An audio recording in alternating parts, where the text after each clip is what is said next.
What's up, everybody? Happy Thursday. Hope all you're having a great day so far today. Getting into this episode of GH. Anna is pissing me off. Anna is really pissing me off. Like, I feel like Carly and Spinelli joining her team on this little mission of hers, I feel like they're doing this obviously for Lulu, to get her daughter back for her. Anna, I feel like her motives are very much different. Her motives got everything to do with just getting Valentine back. That's how I feel. Does it slightly have something to do with Lulu? I feel like slightly. The rest, I feel like, is her, little situationship with Valentine. I don't blame Jason for going off on Anna. I was a little pissed with him too because I felt like he let it go too easily with her. Because I totally get why he was upset with her getting Carly and Spinelli involved in this. But the one thing I do agree with Anna on is that you can't make Carly do something she don't want to do. You know what I'm saying? She asked Carly. Carly could have said no, but she was all in. What irritated me the most with Anna was you brought this lady in on something. You asked her to do something, but you did not give her full disclosure. That's what would piss me off about any person asking me to do something, especially something dangerous. You know what I'm saying? Like, you're asking me to stick my neck out, but you're not being honest with me about everything. Because how you gonna ask Carly to put a bug in that man's office, but you did not tell her that they sweep for bugs every day? Like, Jason had to tell her that. And I was like, yeah, they do. I'm like, that information would have been nice to know before I fucking did it. Are you nuts? Because I'm like, at the end of the day, they need to get that bug out that office before he find out about it, before the next sweep. Like, come on now. Don't be sending me on no dangerous ass assignment. You not giving me full honesty and disclosure. Like, come on now, tell me everything. And I do mean everything before you ask me to do something.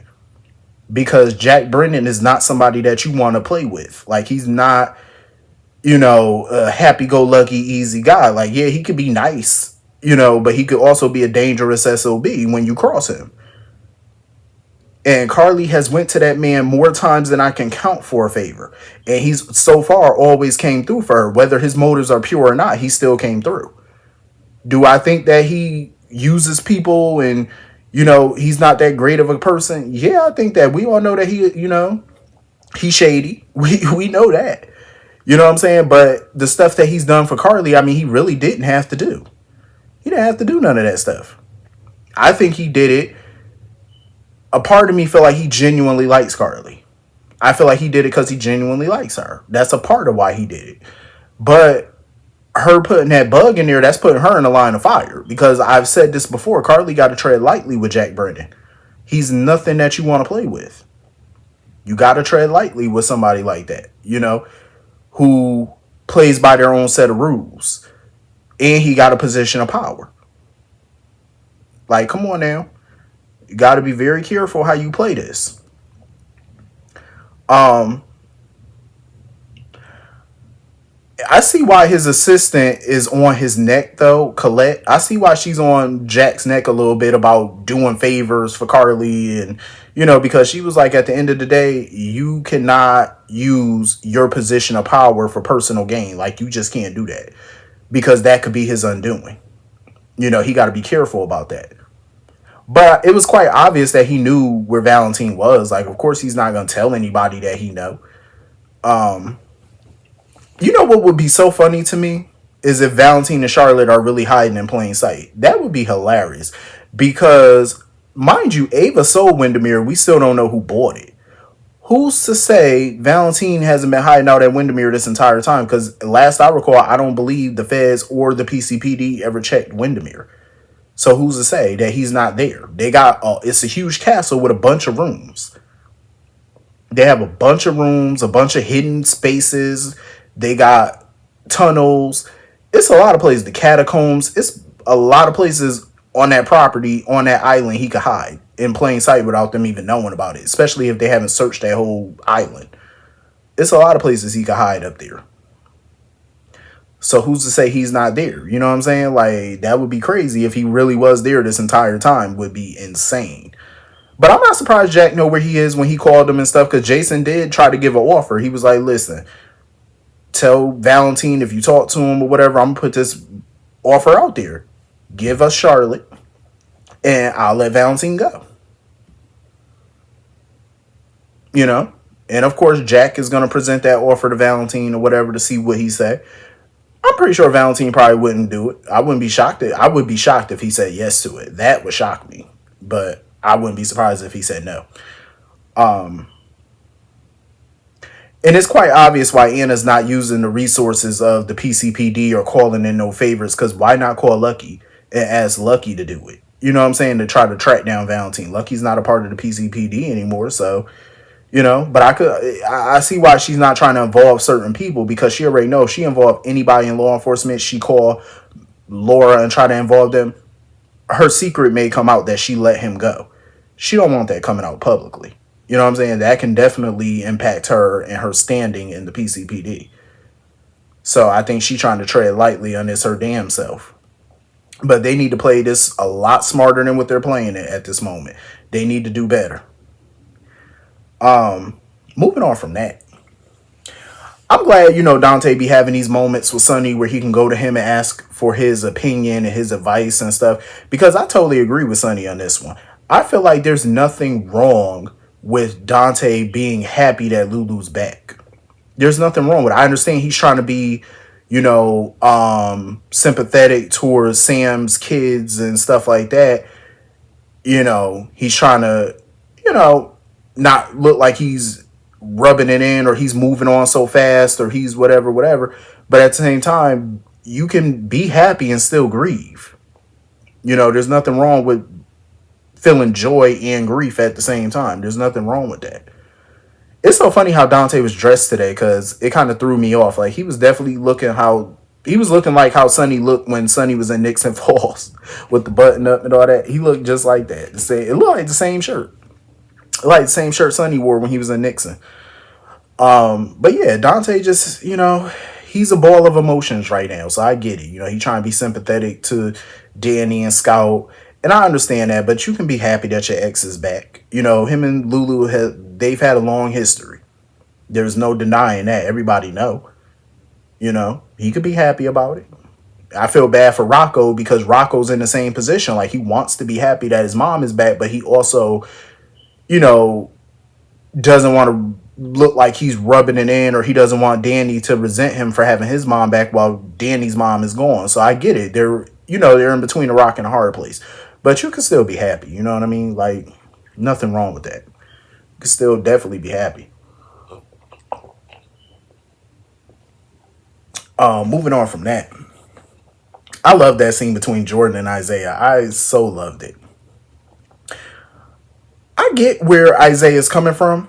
Like, he didn't want to ask for more money from the hospital because he feels like, healthcare should be free. Health coverage and stuff should be free for these patients. And I get where he's coming from. But I also agree with Jordan. At the end of the day, that's a job. That's a job. It's a stressful job. A lot of long hours, a lot of hard work. Why should he not be he should definitely be compensated very well for that. Why should he not? You got CEOs who run companies every day, and these people make 30 and 40, $50 million a year, and that includes bonuses. Why shouldn't a doctor be asking for top dollar for their services? They're not making nearly what a CEO makes, but they damn sure should be making good money. At least like up to $500,000 a year or $600,000 a year or something. They should be making up their shit. If it was me, I would be paying them way more than that. But I think it's fair for him to ask for a nice amount. It's fair. And I'm glad Jordan is going to help him navigate that contract and stuff and renegotiate it and whatnot, because he definitely should be asking for a bit more money. And plus, it was funny because he was wondering why Jordan wanted to help him. And I'm just thinking to myself, I'm like, of course she want to help you. You about to be her new boo. And she got to make sure her new man got some money. You know what I'm saying? Like, she ain't trying to date no brokey now. And shit, I'll be helping you too. If that means that, if we going to be dating, hell yeah, make sure you making that coin. You making that good money on. Of course. Got to make that money. And they want to sit there talking about, oh, well, let me treat you to dinner as a friend. Listen, we could skip all that friend shit, because We gonna move y'all out the friend zone. Never mind that, because the way they was looking at each other, I'm like, please, y'all could do it right there on that desk right now. Damn the dinner. Shit, I see the way they be making eyes at each other. You better go on there. I am so feeling them. I like them. So moving on from that,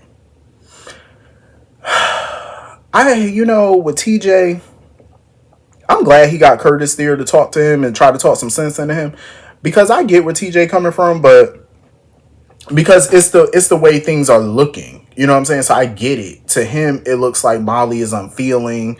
She's being cold, like she not grieving.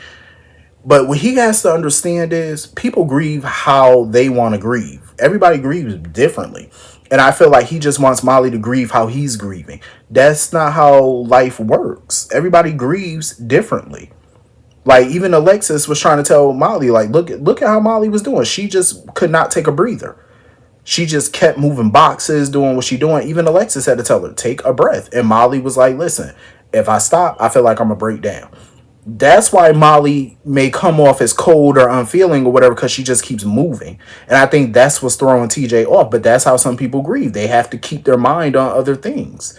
Because if they don't keep their mind on other things and keep busy, they're going to keep breaking down. They're going to cry. And we have seen Molly cry. We've seen her grieve. But she had to put her tough skin back on and, keep going, because she didn't want to keep wallowing in pain every day. She didn't want to sit there and cry every single day. So she had to find things to do to make herself not do that. And there's nothing wrong with that. Everybody grieves in their own damn way. TJ has to understand that. I understand he wanted to grieve with her, but some people, like I said, they grieve differently. Some people want to grieve by themselves. Give people that grace to grieve how they want. Same way he gets the grace to grieve how he wants to grieve.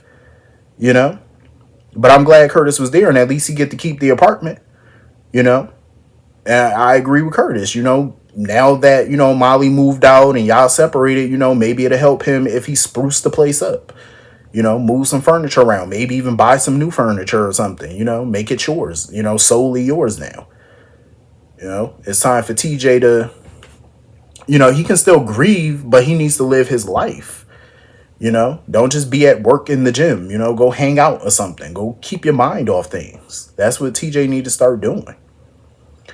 And I really wish Alexis would stop pushing Molly to forgive Christina and make peace with her. Like, I understand life is short, but some people are just so toxic. It's like you have to ask yourself that question. Do you want toxic people in your life?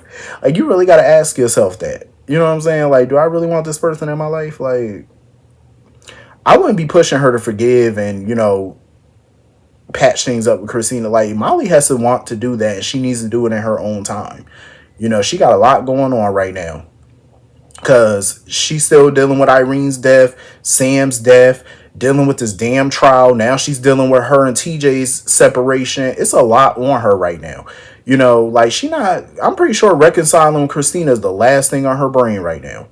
Like, Alexis need to fall back from that and get that girl a moment.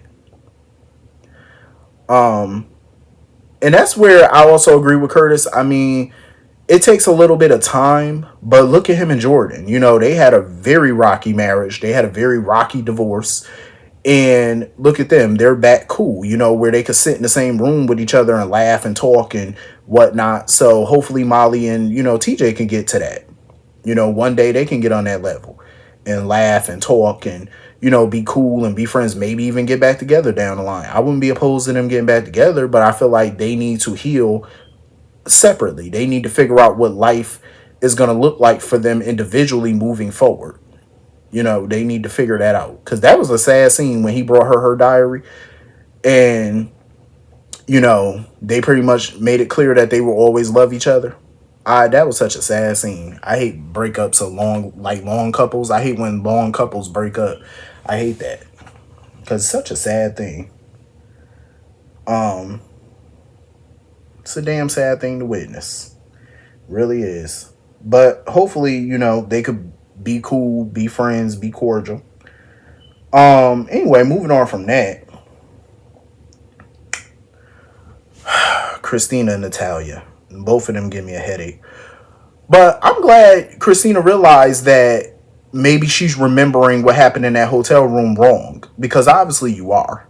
Like, but now she want to keep saying, oh, Ava did push me. Ava did not push you. Like, stop that nonsense. She didn't push you.